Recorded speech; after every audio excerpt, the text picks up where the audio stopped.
اعوذ باللہ من الشیطان الرجیم بسم اللہ الرحمن الرحیم الحمد للہ رب العالمین حمدا کثیرا طیبا مبارکا فیہ کما یحب ربنا ویرضى وصلی اللہ علی سیدنا و نبینا و حبیبنا محمد وعلی آلہ و اصحابہ و ازواجہ اجمعین سبحانک لا علم لنا الا ما علمتنا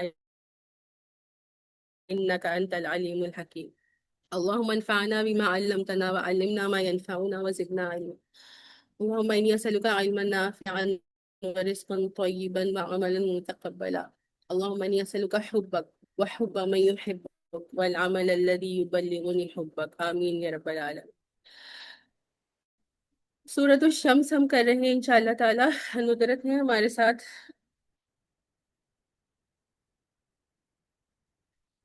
آئی تھنک سو ندرت تو نہیں ہے، کوئی بات نہیں، بعد میں آئیں گی تو پھر وہ ڈریس کر لیں گی. ہم ویسے ہی سٹارٹ کر لیتے ہیں کیونکہ پہلے ہی ہمیں 10 منٹ لگ گئے. تو اللہ تعالیٰ سے دعا ہے کہ خیر خیریت سے اور اچھی طرح سے جو ہے ہم یہ مکمل کر لیں اور انٹرنیٹ کا اور مزید کوئی مسئلہ بیچ میں نہ آئے.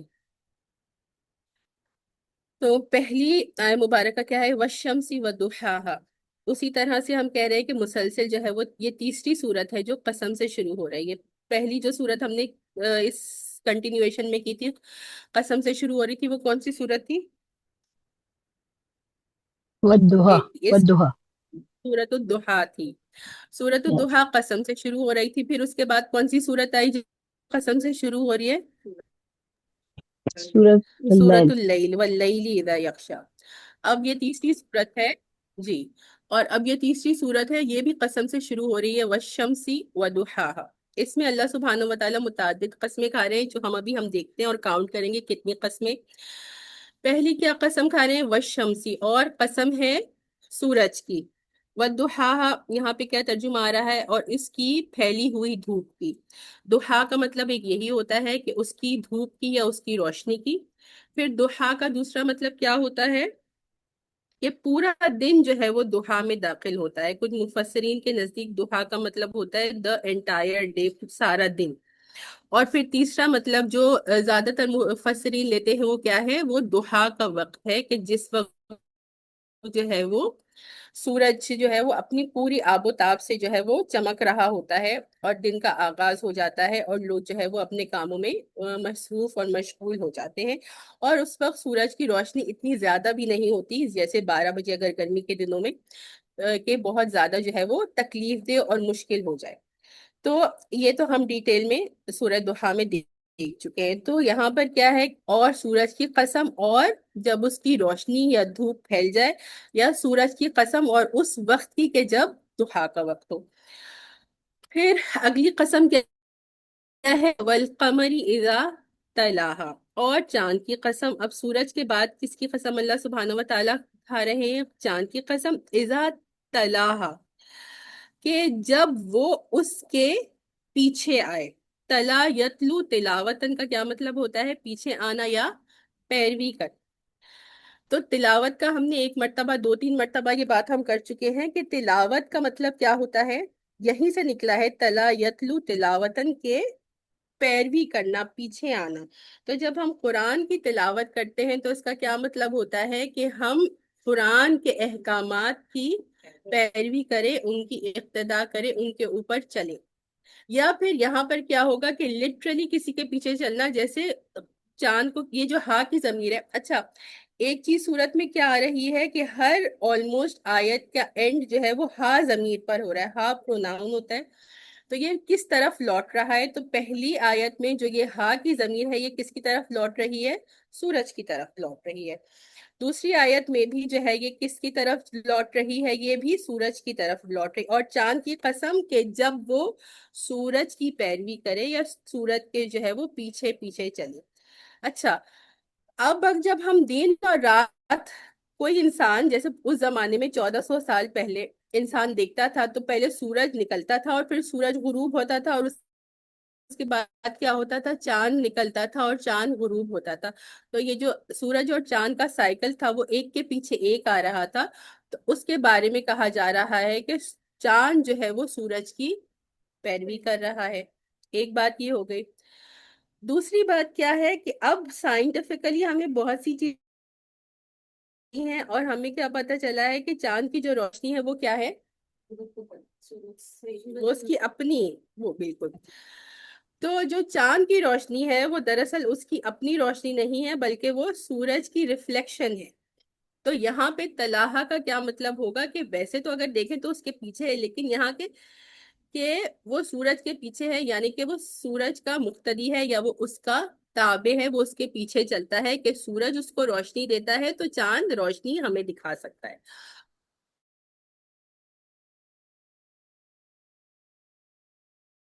نہیں پہنچ سکتی، تو یہ دوسری قسم ہے جو اللہ سبحانہ و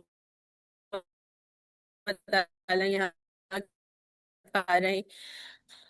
پھر تیسری بات کیا، اللہ اور دن کی قسم کہ جب وہ سورج کا جلوہ دکھائے۔ تو یہاں پر بھی جو ہا ضمیر ہے، اگر انٹرنیٹ کا یہاں پہ میرے اسکرین پر آ رہا ہے کہ انسٹیبل ہے، جب آپ لوگوں کو لگے کہ آواز نہیں آ رہی تو پلیز بتائیے گا، پھر میں ریپیٹ کر دوں گی وہ بات۔ اور دن کی قسم کہ جب وہ سورج کا جو ہے وہ جلوہ دکھا دے، یعنی جب سورج کو دیکھ سکتے ہیں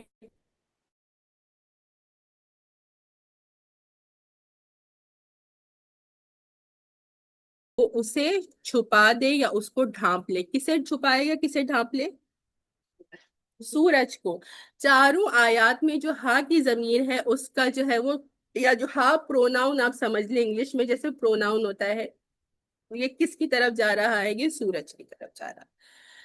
یہ بات ہو گئی، چار قسمیں اللہ سبحانہ و تعالیٰ نے کھا لی۔ اب مزید آگے دیکھتے، وَالسَّمَاءِ وَمَا بَنَاهَا، اور کس کی قسم؟ آسمان کی قسم، وما بناہا، اور باجی یہاں پر کیا آ رہا ہے؟ اور اس کے جس نے اسے بنایا۔ جی باجی بیچ میں جو ول سعدیہ، راہا والی جو لائن ہے، شاید اس میں ہے نا، آواز نہیں آئی آپ مجھے لوگوں کو تھوڑی ٹھیک۔ آواز آ رہی ہے کہ نہیں آ رہی؟ جی اب تو آ رہی، بیچ میں تھوڑی دیر کے لیے یہ بند ہوگی۔ ایک آیت جو ہے وَاللَّيْلِ إِذَا يَغْشَاهَا کی میں نے تو کمپلیٹ ایٹ لیسٹ نہیں سنی اس کی تفصیل۔ ہاں میں دوبارہ ریپیٹ کر دیتی ہوں، اسی لیے میں نے کہا کہ جہاں جہاں لگے کہ آواز انٹرنیٹ کی وجہ سے مسئلہ کر رہی، بتائیے گا۔ وَاللَّيْلِ إِذَا يَغْشَاهَا، اور رات کی قسم، اذا یغشاہا کہ جب وہ اس کو ڈھانپ لے، اس کو چھپا لے، یعنی سورج کو چھپا لے۔ اور رات کی قسم جب وہ سورج کو ڈھانپ لے یا جب وہ سورج کو چھپا لے۔ تو یہاں پر بھی ہا کی ضمیر میں نے کہا آیا 1، آیا 2، آیا 3، آیا 4 میں ہا کی ضمیر کسے ریفر کر رہی ہے؟ سورج کو یا شمس کو ریفر کر رہی ہے۔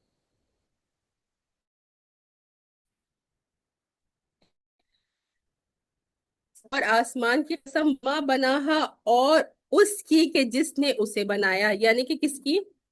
اللہ سبحانہ و تعالی اپنی قسم کھا رہے ہیں، وما بناہا کہ جس نے اسے بنایا، یعنی کہ آسمان کو بنایا۔ یہاں پر جو ہا کی ضمیر ہے وہ سورج کی طرف نہیں جا رہی بلکہ وہ والسماء، آسمان کی طرف جا رہی ہے۔ تو ایک دفعہ دوبارہ ریپیٹ کر رہی ہوں، کیا؟ آسمان کی قسم اور جس نے اس آسمان کو بنایا، یعنی اللہ سبحانہ و تعالی اپنی قسم کھا رہے ہیں، ایک۔ دوسرا اس کا ترجمہ جو مفسرین نے کیا ہے، وَالسَّمَاءِ وَمَا بَنَاهَا، یہاں پر کیا ترجمہ ہوگا؟ یہ ماں کون سا ماں ہے اس میں اختلاف ہے، جس کی وجہ سے ترجمے میں تبدیلی آ جاتی ہے۔ تو دوسرا ترجمہ کیا ہوگا؟ اور آسمان کی قسم اور اس کی بناوٹ کی قسم، کہ اگر آسمان کی بناوٹ دیکھی جائے تو آپ آسمان کی بناوٹ کے بارے میں کیا بتائیں گے؟ آواز آ رہی ہے آن لائن پارٹیسپینٹس کو؟ پرفیکٹ پرفیکٹ ہے بناوٹ۔ کلا ہے۔ پرفیکشن، ایک تو بالکل صحیح۔ جی آ رہی آواز۔ ٹھیک ہے، تو بتائیے، جواب دیجئے کہ آسمان کی طرف جب آپ دیکھتے ہیں، جیسے اللہ سبحانہ و تعالیٰ یہاں قسم کھا رہے ہیں، اور آسمان کی قسم اور اس کی بناوٹ کی قسم، تو اس میں ایک تو پرفیکشن آ گئی۔ اس میں اگر ہم کوئی اپنی طرف سے جو ہے وہ نقص دیکھنا چاہیں، جیسے سورۃ الملک میں اللہ سبحانہ و تعالیٰ نے کہا الذی خلق سبع سماوات طباقا ما تری فی خلق الرحمن من تفاوت، کہ جس نے 7 آسمانوں کو بنایا، کیسے؟ تہ بر تہ، ان لیئرز بنایا ہے۔ ما تری فی خلق الرحمن من تفاوت، کہ کیا تم دیکھتے ہو رحمان کی تخلیق میں کوئی تفاوت، کوئی ہے وہ کمی؟